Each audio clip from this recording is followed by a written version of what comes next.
Hey, what's up, everyone? You are listening to episode 15 of the Tetsudo Mokei edition. And this podcast is about Japanese railways, Japanese modeling, dioramas, you name it. And I pretty much cover that. I've covered a lot of things on other podcasts. Of course, we have our big website that covers Japanese entertainment and pop culture, but this one is solely my side project. In fact, I don't even want to call it work. It's because it's more of my beloved hobby and something that I enjoy a lot, and it's something that I don't consider fully as work until I have to write about it and do some major reviews or anything. But yeah, this is a website for Modemo, and they are part of Hasegawa. And Hasegawa is a company that's known for its warplanes. I mean, in fact, let me see if I can go to the Hasegawa official website right here. Okay. And as you can see, they do have some mecha. Actually, they have quite a bit of mecha. They have race cars, motorcycles, but, oh, and they also have a lot of model figures, especially race queens and stuff like that. But it's a very popular modeling site, and a lot of people are very, familiar with the company because, yeah, they really, I guess you could say they compete against other companies such as Bandai and you name it. I mean, they offer something different, and there's so many different various sizes for airplanes, ships, and so I think it's natural. I feel it's natural that they went into doing, railway models. Now, let's just take a look at it, the website real quick. Let's say that we're going to look. Let's say that you wanted to add a ship. Is there one? No, they don't have one 150. They have one 350, one 450, and one 700 scale. Airplanes, they do have a 148 scale. I guess you got the helicopters right there. Airplanes. That's actually pretty cool. Very cool. And I do not own any Hasegawa hobby kits, so I don't know if they're pre-painted or you have to. I'm assuming that you have to put all the decals on. I would assume, but someone who has purchased them, please let me know. I'm kind of curious myself, but yeah, this is their website, and we're gonna go ahead and look at the trains now. So, Modemo is very interesting because unlike Kato and Tomix, the line. How would I? They are collectors editions of trains that are engaged. They have a motor, they have lights. Similar, they have a motor, they have a trolley train, and a lot of their trains are pretty much tram based. So that's one thing that Modemo is very, very particular with. They do have a few trains, but I think if anything is that as of the recent releases, let's go ahead and take a look at them. They have the Tokyo Toden Type 7000 and the 7700 trams. You got this one right here. Let's go ahead and make it bigger. So you got this one right here. And you could see there's good detail. on the bottom. They got the lighting. I do see some people that have the LED lighting inside their cars, and I've been looking to see if the company has their own lighting kits. I haven't seen anything, but I was surprised to see this. And this is one of the classic, like, flower-based ones that, I mean, it's kind of, well, this is my opinion. It's kind of ugly, but it's when you compare it to the real thing of how it looked like the flowers, you can understand what they were trying to get. I think for me, the reason why it kind of reminds me like a Ronald McDonald color, and also it had the top that reminds me of the store Target. So kind of turned me off. I thought it was at first I know it's a flower. It was a flower wrap to celebrate. What was it? Because I believe back then the trains they used to have parades, and I think this one would always be decorated during a certain time. But yeah, it's probably of the releases of this line is my least favorite. Now, if they had it on sale, I'd probably pick it up. Now, you have the Tokyo Toten 7700 series. You have three different colors of the more newer ones. I believe the latest update was 2016 that they updated these, but they have the blue, they have the red, and they have the green. And yeah, I think if anything, these three are very cool. Now, the ones that I know that many people may be familiar with is probably this classic one right here with the red stripe. This is a classic right here. And I've actually contemplated it, because I'd like to have a yellow tram. I want that. And I also want the original. This baby right here.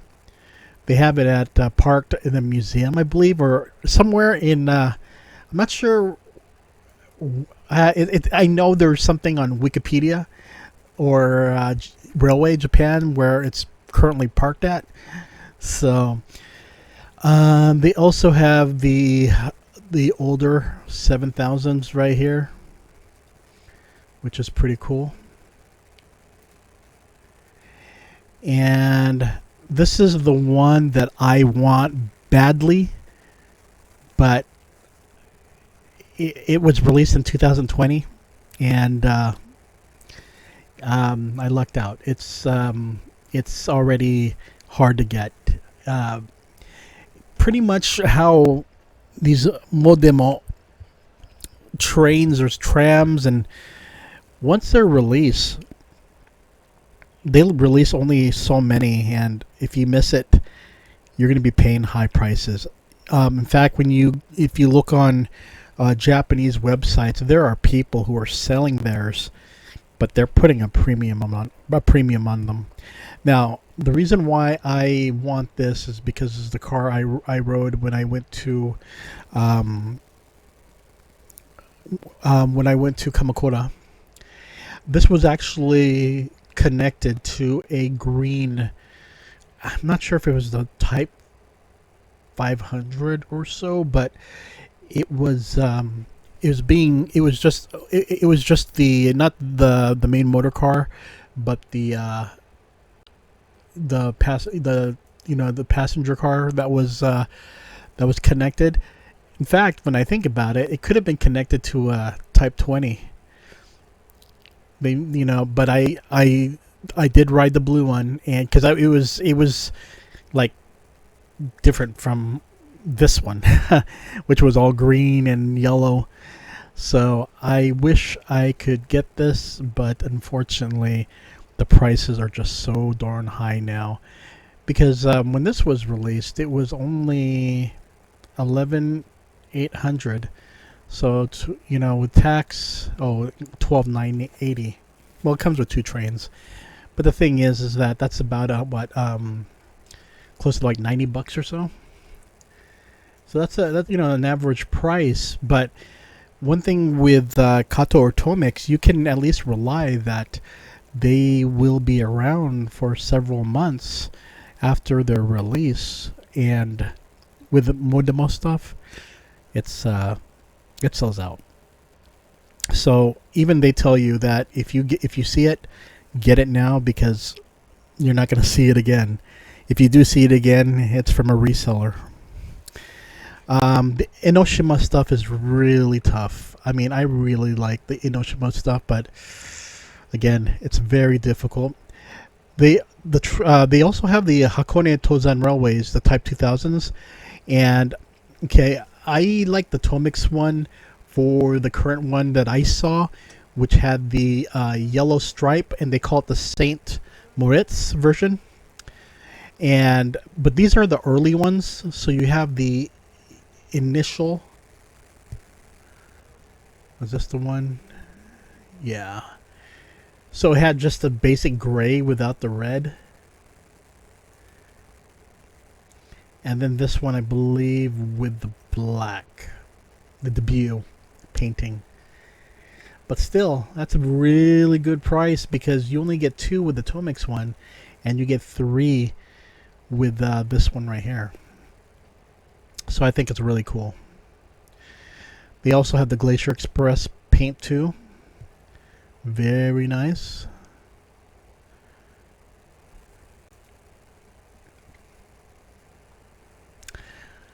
They have all these Enoshima Electric Railways. They also have the purple one here, which I did get, and on the Hanshin Type 71 Classic, which I did also get, and plus this Yuko. I got the motor car, 631. The only thing I was a little upset is, the motor car or the passenger car was. I wish they sold them both together versus getting one and then the other one's almost the same price as the motor. It just doesn't make sense. Now these 4 are the ones you're going to be paying bank for. If you got them when they first came out, consider yourself lucky. These are highly collectible, and people are selling them. In fact, you mostly see people sell them in sets. So you'll often see them being sold for $800. So it's quite a bit. But yeah. The company's been around for a while. I mean, they've been releasing trams and trains since for over, I know it's for over 13 years for sure. Because which is it that I was looking for? There was one I was looking at, and it was released back in 2010 or so. But yeah, I mean. Oh, here's another one here. I wanted this one, but again, I think it's that set, but yeah, it's just too difficult. But yeah, when it comes to trains, for those who are collectors, the Modemo stuff is very good. But at the same time, it's quite niche because they usually do trams. And for a lot of people who collect trams, usually have your favorites. For me, my favorites are the Tokyo Corporation ones, and Modemo has released one. In fact, I just ordered a blue one, but I wanted the ones that I see at the near the Carrot Tower, which is like light blue, and another one is yellow. So, but they have them, you could find them, with apple green or dark classic blue, but I wish I saw those other colors. But nevertheless, at least I was able to get one because, again, that was released long ago. Now, in terms of releases, you want to get something that's newer because the newer ones do have lights. The older ones do not. So you just want to take that into consideration if you are wanting to get a tram from Modemo or any of the trains. You'll see them online. You'll find some on that are pretty cool in terms of deals and costs. It's just I think those are more available, especially the newer ones. But seriously, if you can check one out, do so. It's usually, of course, people often mention Tomix and Kato, which is understandable, but definitely don't discount Modemo because they are made from Hasegawa, which is a major model brand. Okay, so let's go to the next discussion. Okay, let's do some reviews here. So, right now, this is I'm looking at the Tomix Tenryu Hamanako Railway Type TH2100. It's a TH2109 of Yuru Camp times 10 Hama line wrapping train. So in 2015, the manga series Yurukyan, which is Yuru Camp, by a mangaka named Afro, was released. The series takes place in the Yamanishi Prefecture, Japan, and follows high school teenagers Shimarin, who enjoys camping, and she eventually meets Kagamihara Nadeshiko and convinces her to join the high school's camping club. And with their other friends, they travel to various campsites throughout Japan. Meanwhile, there is a Tenryu Hamanako line, the Tenhama line for short. It's a Japanese railway line in Shizuoka Prefecture, which happens to be the only railroad line of Tenryu Hamanako Railroad. And on that railroad is the Tenryu Hamanako Railway TH2000 type diesel car, introduced in 2001. And this diesel car has about, I think the difference between the 2100 that you see here, well, this is the model version of it, and the 2000 is that they changed the safety brakes. They doubled the brakes on the T8 2100s, and the total of 11 cars were made by Niigata Iron Works for the company from 2002 to 2005. Now, the train goes from Kakagawa Station in Kakagawa City, Shizuoka, and Tenryu Futamata Station in Tenryu Ward, and Hamamatsu City to Shinjohara Station in Kosai City. So this is all, pretty much Shizuoka Prefecture. So something probably cool to check out. But to encourage tourism, the interior was changed, and Tenryu Hamanako Railway has done collaborations with many companies, especially anime and manga series. And as you can see here, this is the model. And let's see if I can bring... here we go. So this is the actual wrapping of the train. It's a single train, a 2100. This photo is taken by RSA. And pretty much as you could see here, it's really nice. Really nice looking. So there's been collaborations, and so far Tomix has taken on these wrappings. This one and a Neon Genesis Evangelion. Both were released around the same time in 2022. But let's check it out right here. You can see the train. This is actually a really good train. Let's see here.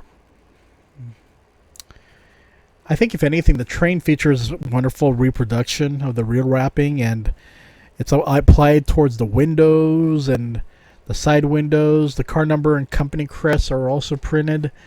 The train features warm white headlight lamps, and tail lights are red with constant lighting board and an off and on switch. The train's powered with a flywheel and features silver wheels. Let me get to that real quick here. Well, let me go back to that. You can see the detail on that.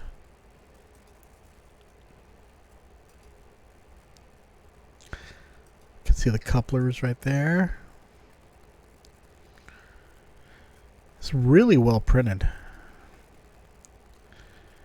Usually when I see wrapping, sometimes they really suck, but this one is one of the very good ones. So you can see the wheels right here.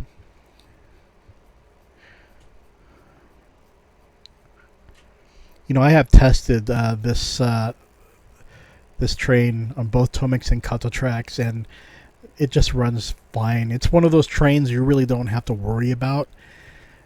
It's you don't even have to fuss with it all that much. It runs perfectly. In some ways, it has become one of my favorite trains because it's so reliable. I know that if I put it on the track, it's going to run. It's not going to derail. So it's probably, because usually a lot of trains, they do the flywheel or they do the triple bogey, and you really have to position it because it could be very sensitive and picky towards the tracks. For the most part, this is a solid train. The detail is very good, and when you look below, and also, just saying the overall details and the wrapping is also fantastic. See the top there?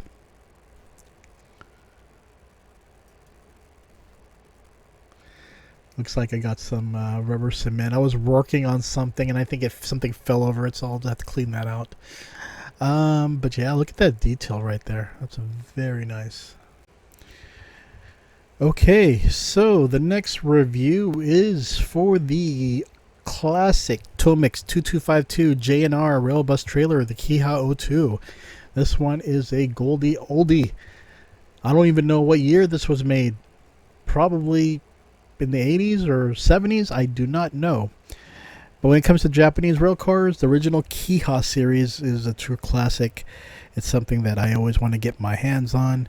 But I have not seen a good price on the Kiha 01. They tend to go up in price. So I did get this Kiha 02 long ago. This one is a small rail car which is used during off-peak lines, and it's manufactured by the Japanese National Railways, JNR, so it's really old. This is back in 1954, and the name is general term for convenience and taste and is not a series name of the JNR system. The inspiration of this is when the president of Japanese National Railways, at the time Nagasaki Sonosuke, he visited Europe and saw that West Germany had small rail cars, Schienen Omnibus. I don't know if that's the way to say it. Schienen, I don't know. Should ask some of my friends who are German.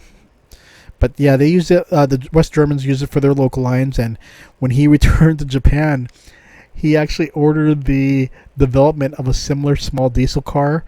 And of course, the engineers and the operators at JNR were not so happy because they were building big, large diesel cars with lightweight liquid transmission bodies. And here's their president telling them, "I want this small rail car."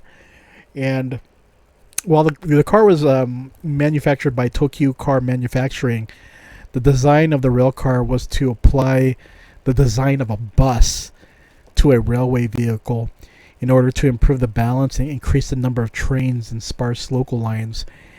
And the rail car, featured a 2-axle system, and the length was over 10 meters and equipped with a diesel engine for buses. And a total of 49 cars were put in local lines throughout Japan. And when it was released, it was not well liked at all. In fact, one person, Ishihara Yonihiko, he contributed an article to trends in diesel trains and Japanese national railways, and he wrote, "Frankly, I don't think it's very versatile because there are very few lines with low traffic enough for this type to be suitable. On top of that, a small car with a capacity of about 50 people has a one-way transport capacity of 1,000 people per day, requiring 20 round trips even on quiet lines inside and outside, which is unrealistic. However, it seems that 120 people are the limit, even if it's packed in a small car. And even if the passenger car train was replaced, it would be difficult to create a timetable because it would be necessary to operate in a in a triplicate during rush hours. I am quite frankly expressing that it is a useless vehicle. First of all, the use of light vehicles should be limited to about 20 vehicles. Well, JNR exceeded his expectations because instead of 20, they released 49. And they did in a short period of time until 1956. And I think, if anything, the problem started to show itself. Nagasaki's heart was in the right place. You could see, he was inspired what he saw from West Germany at the time, and the truth is that this rail car was just much too small to handle rush hour passenger increases. So, let me show you a picture of. See if I could find one here. So this is the original one right here.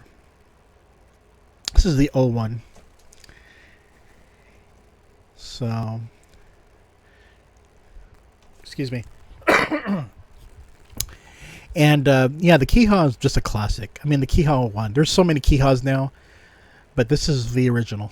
And again, his heart was in the right place because he really wanted to give something to the people, similar to something to West Germany, but it just didn't happen. But I mean, it happened, but it just didn't receive the same amount of love that people had in West Germany. So let's see here. I'm going to show you another photo here. So this is the Kiha 02 right here. So this is the passenger car, which it was released by Tomix with a motor and a passenger car. So this one was the motor, the one we just saw. But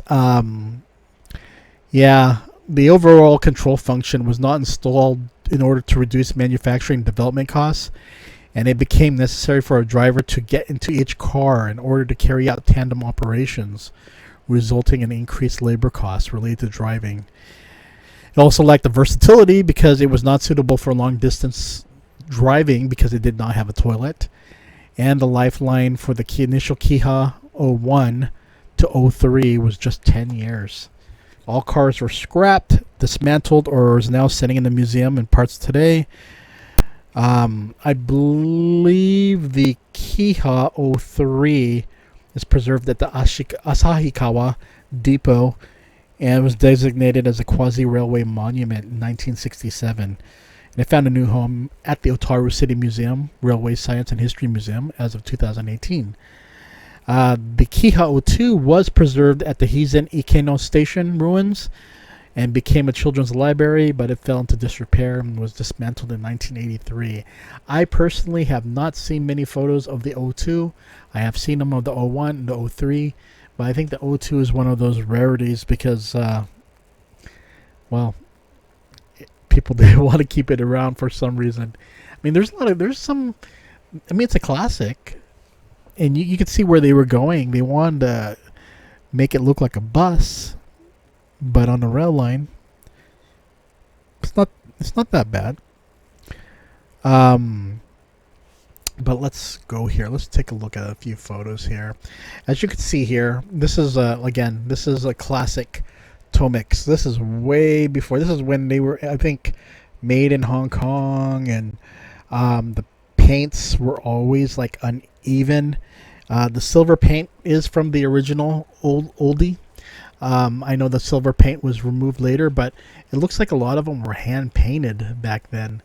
You could see the paint is just not the greatest.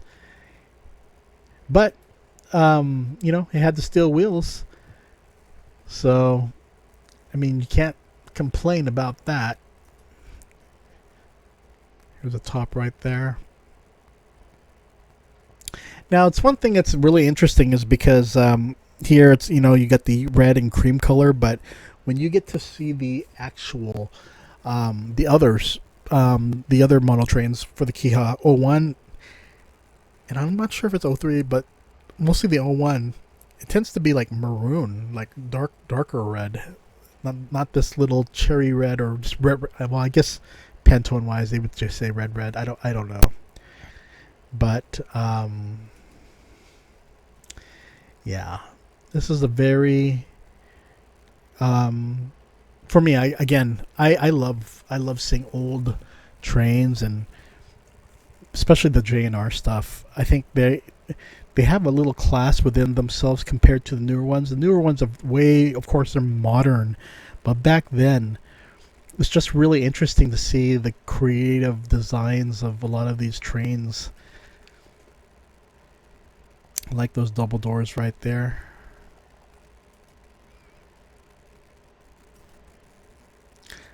That's engaged. We're not going to talk about that.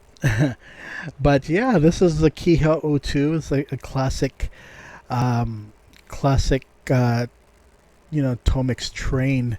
Again, I don't even know what year that was released, but you can see how much train technology pretty much has come within the last 20 or 30 years between Tomix trains. I mean, the quality has gotten much better. The detail is much better. I mean, even if you look from 2010 or 2011 versus 2020 to 2023, there's been a lot of improvement. And I guess that goes for any toys, really. I mean, for those of you who are Star Wars fans, you probably remember how Star Wars figures were not the best looking figures, but they do fetch a lot for a lot of money these days. But yeah, this is the Kiha O2 from Tomix. Anyway, I'm going to call it a day. This is going to be a short podcast. But I do want to say that I did pick up Kuno Tomomi, Joshi Tetsu. She doesn't like to be called Tetsuko. She released a book on the Tokyo Metro, and I was looking forward to it. I was actually looking forward to see if there's a lot of photos, but this is actually a book. There's some questionnaires and also some photos and of her travels, but there's some like essay-based stuff, and you need to know Japanese. So I talked about it, about her books and her involvement as a Japanese railway announcer, and yeah, I mean, if you can read Japanese, go for it. But otherwise, it may be a little bit too difficult. If you want to get something with the photos or so, definitely check out the what do you call it? Like Railway Model Magazine, RM Models, or Engage. Get the latest issues of those, by the way. Those are pretty cool. But anyway, I just want to say, I hope everyone is having a good week. We're at near the tail end of the week now, and preparing for the weekend. So let's see here. What do I want to show you guys? Oh, you know what? I want to show you my latest diorama. Okay, so this is how my diorama is looking at this moment. Again, everything is just being set up. Right now I have the people in using tacky. I didn't glue them yet. I am testing out LED lighting for the sidewalls here. Just put some tape right there for now to hold them, and just to see if it's something that I do like. I started adding the towers, radio towers, to the set, but I do like the lights inside. Actually was contemplating putting it on the outside, but I think I really like it inside. I am not sure. These type of LED lights, they're actually very easy. It's like a single wire, and it just goes. You get a few feet of it, but they're all powered to a little battery holder, which contains 3 AA. Well, it doesn't come with 3 AA, but you could put 3 AA batteries, and it really works well. It has an off and on switch, 2 modes, I believe. So it's really worth it, and they're very inexpensive. You just have to figure out how you're gonna clip it on there or get it attached. Again, I just have the tape right now, which is just experiment. But as you can see right here, I really like how things are turning out with the lights. I am waiting for the LED lighting for the buildings and the trains itself.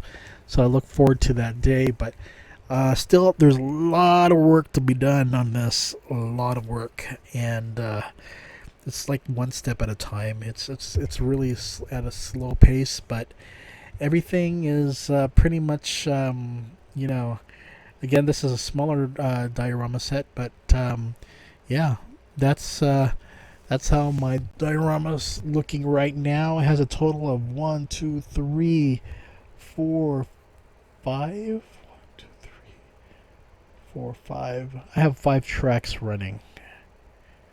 Wait a minute.